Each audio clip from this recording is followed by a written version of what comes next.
Ashneer Grover was never meant to be famous. जितना मर्जी बोल लो कि नहीं हम तो हमारे को तो फेम नहीं चाहिए, बट सब कहीं ना कहीं तो चाहिए था। तुमने क्यों टीवी पे आना है? शार्क टैंक पर आने से पहले अश्नीर के सिर्फ 236 फॉलोअर्स थे। इंस्टाग्राम में 236 फॉलोअर्स थे। बट उसके कुछ दिन बाद इंटरनेट पर फेमस बन गए। आज उनके 1.5 मिलियन फॉलोअर्स हैं। इंटरनेट पर अश्नीर के फैन क्लब्स बने हुए हैं। सेलिब्रिटी स्टेटस मिल गया, सब लोग पूछने लगे। इंटरव्यूज, पॉडकास्ट, कॉलेजेस, सब जगह अश्नीर के चर्चे होने लगे। और ऐसा होने का कारण सिर्फ एक ही है, और वो है अश्नीर का थोड़ा सा मुंह फट नेचर। भाई क्या कर रहे हैं यार तू? वो तू बंद कर दे। ये सब दोगलापन है। तुम सब अपनी जिंदगी बर्बाद करो। देखो, लोगों को तो उनका ऑनेस्ट ब्लंट नेचर एकदम चमक गया। सब लोग कहने लगे कि रियल लाइफ में भी लोगों को ऐसा ही होना चाहिए, साफ बातें सामने रखे, इंटेंशंस क्लियर बताएं। और ये मानने में कोई दोहराई नहीं है कि शार्क टैंक इंडिया की पॉपुलैरिटी इंडिया में काफी हद तक अश्नीर ग्रोवर की वजह से बढ़ी है। In fact he was the only one on the show that kept it real and authentic. तुम देख सकते हो कंपैरिजन में सीजन 2 और 3 में, जहां पे सिर्फ ड्रामा और एंटरटेनमेंट होता है। अश्नीर जैसी पर्सनालिटी अगर शो के फर्स्ट सीजन में नहीं होती तो शायद वो उन हाइट्स तक नहीं पहुंचता जहां पहुंच पाया। लेकिन अश्नीर के इस नेचर ने, जिसने टीवी पर, इंटरनेट पर उनको इतना फेम दिया, वो उनसे कुछ ऐसा ले गया जिसका अभी तक अश्नीर को दर्द होता है। मतलब धोखे आपको भी मिले हैं, दिक्कतें आपको भी आई हैं, तो आपको नहीं लगता कि इतना ब्लंट नहीं होना चाहिए, थोड़ा दोगलापन होना? आर यू श्योर कि मतलब बिल्कुल ब्लंट ही होना चाहिए इस कॉर्पोरेट सेक्टर में? यार मेरे पास इसका कोई जवाब नहीं। भारत पे वो बिजनेस जिनको अश्नीर ने इतनी मेहनत से स्केल करा, वो भी उनसे छीन लिया गया। यार देख, कंपनी छोड़ी तो मैंने तो बड़े दुख से छोड़ी, पर अपने मन से तो नहीं छोड़ी। और ये नेचर ऐसा है कि अमन, who might be the only shark that Ashneer still likes, वो इस फेम से, इस पॉपुलैरिटी से डरते हैं कि अश्नीर के फेम की तरह उनके साथ भी कुछ ऐसा ना हो जाए, क्योंकि उनका नेचर वो बहुत सिमिलर मानते हैं कि वो अपने आप को अश्नीर की जगह पाएं। And every day I'm worried about it that someday I might, in fact when there are so many cameras around me right now, right? There are mics around me और मैं ना बड़ा मुंहफट टाइप का बंदा हूँ, तो मुझे भी डर लगता है कभी कभी मैं कुछ ऐसा ना बोल दूं जो फिर बॉम्बार्ड हो जाएगा, राइट? और इंटेंशन कोई भी हो, वो क्लिपिंग कहीं से आके कुछ डाल देंगे, तो ये यार वो फटती है। कोई अच्छे वर्ड में क्या बोलेंगे? There is always that fear that something can happen. ना अश्नीर ग्रोवर के ऊपर ये वीडियो बनाना सिर्फ इसलिए इंटरेस्ट नहीं है कि उन्होंने $2 बिलियन स्टार्टअप्स बनाए, या फिर उनका कॉन्फिडेंस थर्ड यूनिकॉर्न नाम की कंपनी स्टार्ट करने का, जो एक और स्पेस को डिस्टर्ब करने जा रही है, या फिर इसलिए कि वो सोशल मीडिया पर बहुत दिखते हैं, या फिर इसलिए कि उन्होंने एक बुक निकाली जो 5 महीने में बेस्ट सेलर बन गई, उसके ऊपर मूवी आने वाली है। बट वो इंटरेस्टिंग इसलिए है बिकॉज इंडिया में आज तक ऐसा कोई इंसान नहीं दिखा जो पब्लिक आई में जीरो से आया, आके छा गया, अपने कॉम्पिटिशन को तोड़ दिया। शार्क टैंक में आज भी उनका नाम लिया जाता है। सीजन 2 में the toxicity is out. इतनी कंट्रोवर्सीज देखी, जो दोस्त बने वो खो दिए, इतने हाईज के बाद जब इतने लोज देखे तो अपने साथ किसी को खड़ा हुआ भी नहीं पाया, एंड जिस लाइमलाइट के लिए वो जाने जाते थे वो लाइमलाइट भी अब जा रही। इतना क्रेजी आर्क इतने छोटे टाइम में शायद ही किसी का हुआ होगा, या फिर शायद ही किसी का होगा। तो इस वीडियो में हम 5 चीजें एनालाइज करेंगे। अश्नीर की पर्सनालिटी को, कि क्या वो रूड है या फिर सिर्फ ऑनेस्ट एंड ब्लंट? जिस ब्लंटनेस की, जिस नेचर की लोग इतनी तारीफ करते हैं, वाहवाही करते हैं, क्या वो असल जिंदगी में होनी भी चाहिए या नहीं? क्या अश्नीर एक्चुअली सक्सेसफुल अपने हार्ड वर्क की वजह से हुए हैं, या फिर वो सिर्फ लक की वजह से रेलेवेंट है? क्या अश्नीर ग्रोवर ने पैसा, फेम और रेलेवेंस के चक्कर में अपनी इमीडिएट फैमिली को छोड़ के सब खो दिया? एंड लास्टली, क्या तुम अपनी लाइफ में अश्नीर ग्रोवर जैसा एक इंसान अपने साथ रखना चाहोगे? This video will tell you why Ashneer Grover is not what you think. तो एंड तक देखने से पहले अपने ओपिनियंस अपने पास रखना, and let's begin.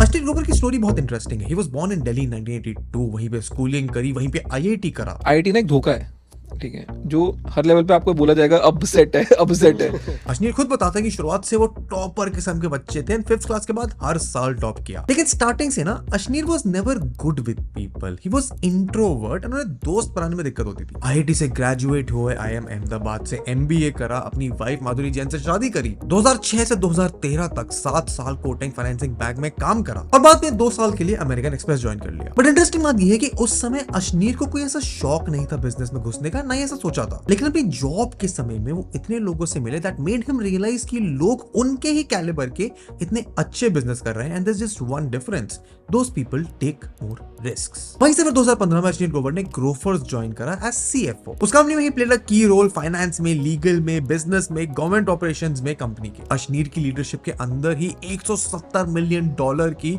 Soft bank से फंडिंग उठाई थी ग्रोफर्स ने, एंड यही पीरियड अश्नीर ग्रोवर के लिए बहुत ही क्रूशियल साबित हुआ, because Grofers ended up his first $1 billion startup. अब ग्रोवर छोड़ने के बाद अशनीर ने अपने करियर में थोड़ा ब्रेक लिया और उसके बाद ज्वाइन करा PC Jewellers as a business head. उसी दौरान ही used to meet a lot of investors and business को हेल्प करते थे in developing strategies, overall business की डेवलपमेंट कैसे करनी है and most importantly payment options. And यहीं पर अशनीर को धंधा कैसे करना है उसकी अच्छी नॉलेज होने लगी। स्टार्ट करने से पहले मैं एक्चुअली पीसी ज्वेलर की दुकानों पे क्यूआर मंगवा रहा था कि पेटीएम के क्यूआर दे दो, फोन पे के क्यूआर दे दो, एंड देन आई रियलाइज कि यार एक दुकान पे कितने क्यूआर लगेंगे। Eventually there has to be one unified QR. 2018 में अशनीर शाश्वत नकरानी के साथ भारत पे को फाउंड करते हैं। भारत पे में अशनीर का काफी मेजर स्टेक था, उन्होंने स्क्रैच से कंपनी बनाई। 3.5 साल में 0 से 3 बिलियन की वैल्यूएशन कोई नहीं किया। अब अगले कुछ सालों उन्होंने भारत पे को तो बड़ा बनाया ही, लेकिन 2021 में शार्क टैंक में आने के बाद मिला उनको wide spread appreciation. Ashneer was known to be a no bullshit guy unlike the other sharks जो बस शुगर कोट करके बातें करते थे,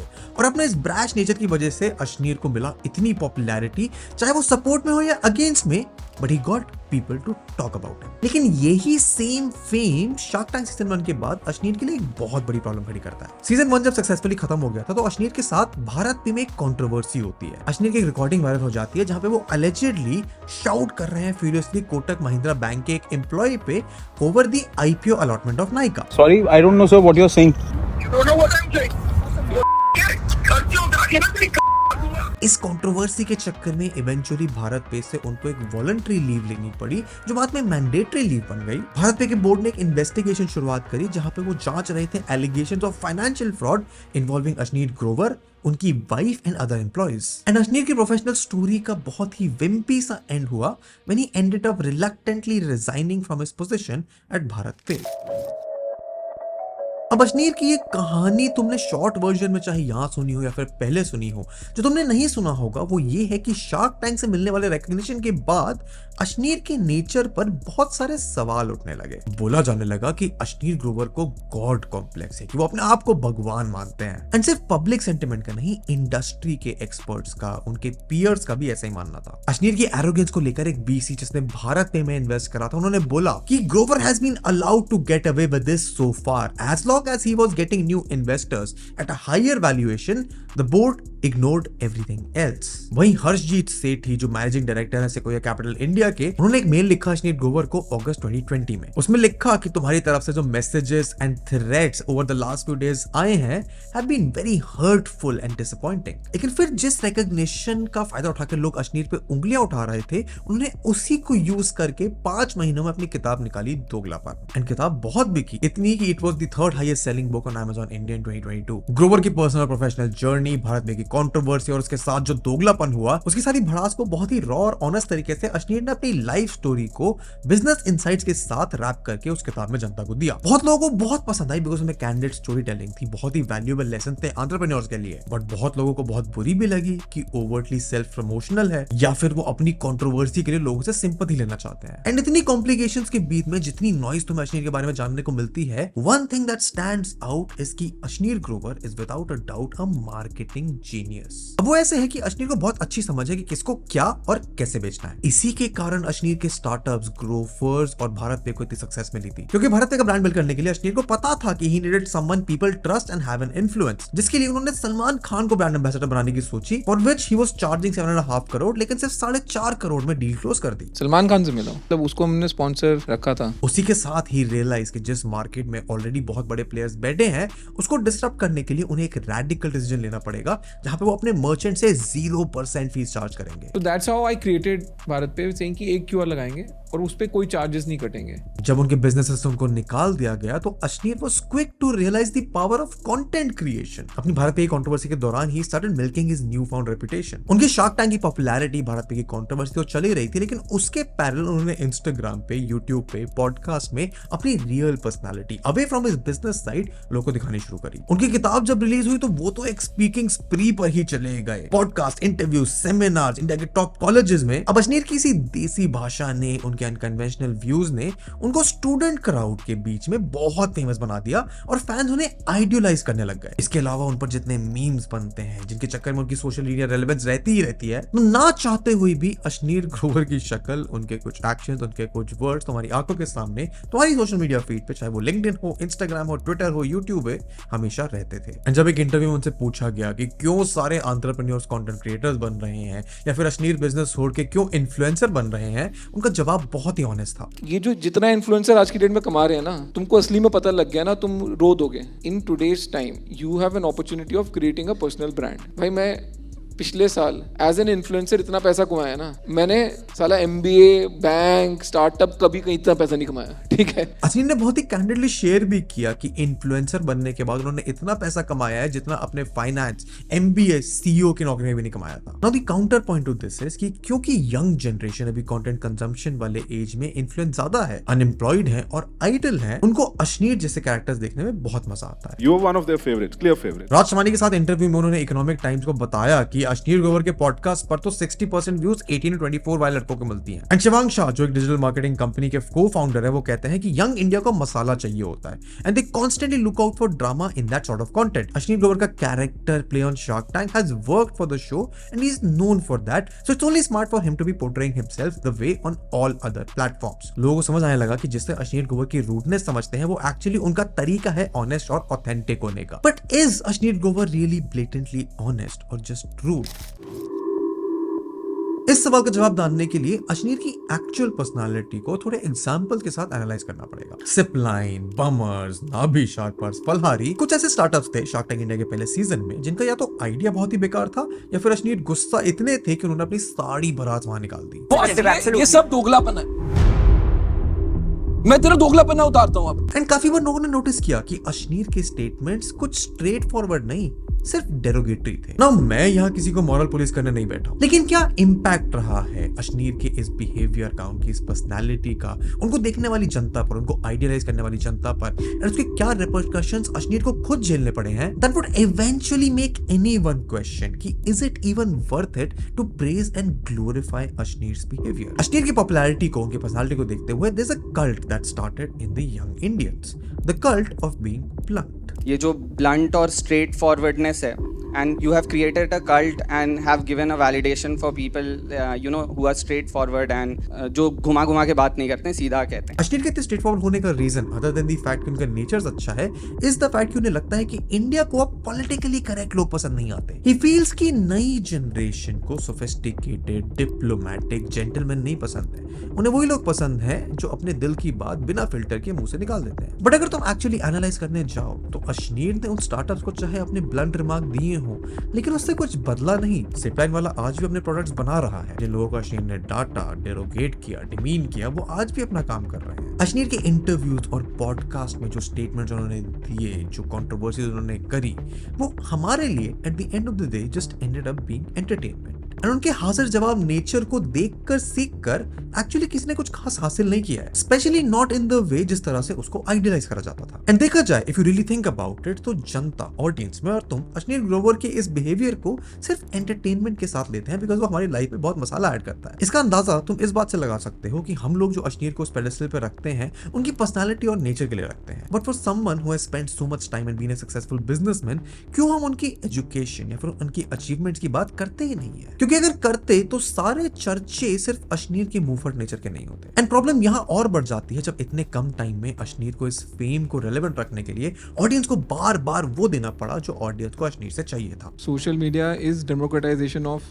content. Some of my reels have 2.25 crore views. 2.25 crore is not a small number. And वो आपको नस पकड़नी चाहिए because things can go very bad, right? There's very thin line between what they call cringe and saying कि मजा आ गया। क्योंकि what I can predict is इस बिहेवियर के चक्कर में अश्नीर को जो फेम मिला है वही इनको लेके डूब भी सकता है। अब अश्नीर के सोशल मीडिया फिर इंटरनेट बिहेवियर को एनालाइज करने के लिए हम दो लोगों से उनको कंपेयर करेंगे। Now I am not saying कि Ashneer is equal to them, वो लाइफ में, अचीवमेंट में, रेलेवेंस और पॉपुलैरिटी में उनसे बहुत आगे हैं, पर कुछ चीजें बहुत कॉमन है। पहला है पुनीत सुपरस्टार। पुनीत सुपरस्टार को लोग बहुत दूर से देखना पसंद करते हैं एंड बहुत पसंद करते थे। वो कुछ भी विचित्र से हरकत करता था तो वो इंटरनेट पे बहुत फेमस हो जाता था। बिग बॉस पे पुनीत को मिसट्रीट करा गया तो लोगों ने जियो सिनेमा की रेटिंग आज तक खराब कर रखी रखी है। पुनीत ट्रेंड कर रहा था तो everyone was milking him for views, उसको पॉडकास्ट पे बुला रहे थे, वीडियो पे बुला रहे थे, उसे एड्स करवा रहे थे, इवेंट्स पर बुला रहे थे, everyone was interested in Puneet superstar. But एक बार जब लाइमलाइट चली गई तो आज पुनीत के पास कोई खड़ा भी नहीं होना चाहता। एंड यही सिमिलर पैटर्न में तुम अश्नीर को भी फिट कर सकते हो। अश्नीर को जिस नेचर के लिए हम जानते हैं, most people would not want him as their boss, क्योंकि अगर तुम अपने आइडियाज, जेन्युइन क्वेश्चंस लेके जाते हो और तुम्हें सामने से सिर्फ 4 गालियां या फिर डिमीनिंग स्टेटमेंट सुनने को मिलती हैं, तो तुम क्यों ऐसे इंसान के साथ इंटरेक्ट करना चाहोगे? Most people would not want him as a colleague because it would be difficult to work with him in a team. Most people would not want him as a friend because he seems to toxic up front. Now remember, यहाँ पे मैं अश्नीर की नहीं, उनके जैसे nature वाले इंसान की बात कर रहा हूँ। क्योंकि इन द सोशल वर्ल्ड ना there are reasons why you need to be diplomatic, you need people to like you, ताकि तुम उनसे इंटरेक्ट कर पाओ, फेवर्स एक्सचेंज कर पाओ। एंड इसी सब के कारण अश्नीर ने वो सारे कनेक्शंस भी खो दिए जो उन्होंने सीजन 1 में बनाए थे शार्क टैंक के। मैंने एक्चुअली जितने भी बाकी शार्क्स थे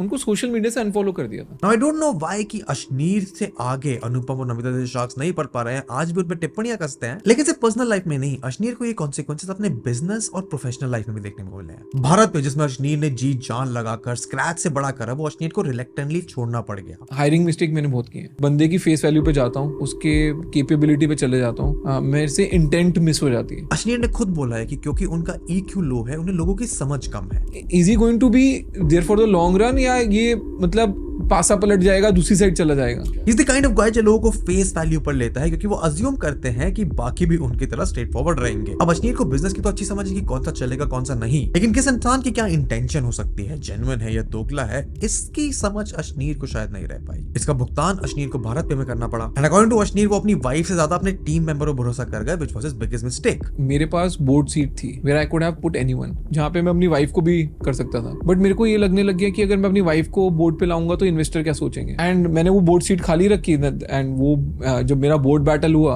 उसमें उन्होंने वो मेरे अगेंस्ट यूज करी। And at the end Ashneer के साथ एंड में कोई खड़ा नहीं था। अपने बोल्ड, रूड और स्ट्रेट फॉरवर्ड नेचर से अश्नीर ने पैसा, फेम और रेलेवेंस तो कमा लिया, लेकिन he missed out on a strong and close relationship with people that would stand with him in tough times. And just like any other guy who goes viral on social media, एक ना एक दिन अश्नीर की social media relevance भी खत्म तो हो ही जाएगी। So the obvious question is कि अश्नीर ग्रोवर ने ये गेम हारा कहाँ?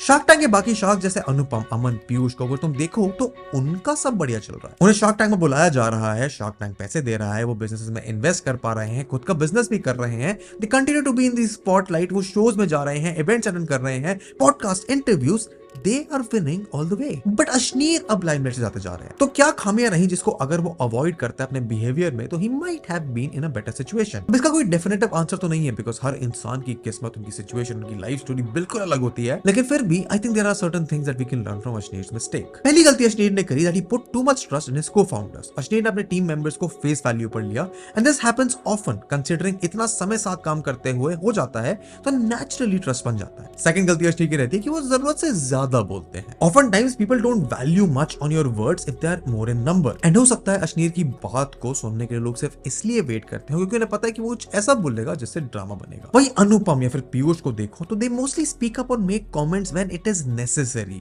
और उतना ही जितना जरूरत है। And third mistake is presenting his obvious real blunt thoughts on front of everyone. अब तुम अमन को देखो, he might act coy and pompous and playful on the show, but Shark Tank में he wins a lot many deals because वो actually smart और diplomatic है, which is not the case with Ashneer, because उनका सारा समय सिर्फ यही बताने में निकल जाता था कि वो सही है। एंड यही अश्नीर की पर्सनैलिटी थी जिसने उनको एलियनेट कर दिया, ना सिर्फ अपने बिजनेस पार्टनर्स से बट अपने फैन से, अपनी ऑडियंसेस से। क्योंकि जब तुम इंसान को किसी पेडेस्टल पर रखते हो ना, तो नेचुरली एक डिवाइड क्रिएट हो ही जाता है। एंड हो सकता है तुम कहो कि अश्नीर की इस पर्सनालिटी को, उनके इस नेचर को अगर उन्होंने एक्सप्रेस किया है तो क्या ही गलत हो गया। He is doing pretty well for himself, उतनी फैन फॉलोइंग, इतना पैसा है, but that is only because उनकी वो पर्सनालिटी उन्होंने पब्लिक में, दुनिया को दिखाने से पहले लाइफ में कुछ उखाड़ लिया था। वो पहले उस पोजीशन में थे जहां पे लोग उनकी बात सुनने को तैयार हैं, उनके उस नेचर को झेलने को तैयार है। And you might admire him, idealise him, but अगर तुम अपने आप को अश्नीर की पर्सनालिटी का डिट्टो कॉपी बनाने की राह पे चलना शुरू कर दिए तो तुम्हारे कॉन्सिक्वेंसेस शायद उतने अच्छे ना हो जितने अश्नीर के हुए। लेकिन इस नोट पे मैं इस वीडियो को एंड नहीं करना चाहता, because I have noticed a change in Ashneer Grover in recent times. And उनके अगर तुम अब के इंटरव्यू देखो, उनका सोशल मीडिया पे इंटरेक्शन देखो, जहां पे वो नितिन कामत को सपोर्ट कर रहे हैं, एम्पैथाइज कर रहे हैं,